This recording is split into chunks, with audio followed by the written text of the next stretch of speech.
You ask Tiger to solve. This deals with linear equations with one unknown. The final result is x equals 13/3. Let's solve it step by step. Group all constants on the right side of the equation. Add 10 to both sides. Simplify the arithmetic.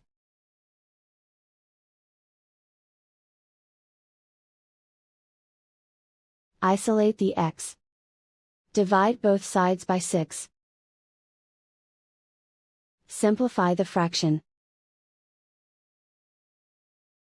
Find the greatest common factor of the numerator and denominator. Factor out and cancel the greatest common factor.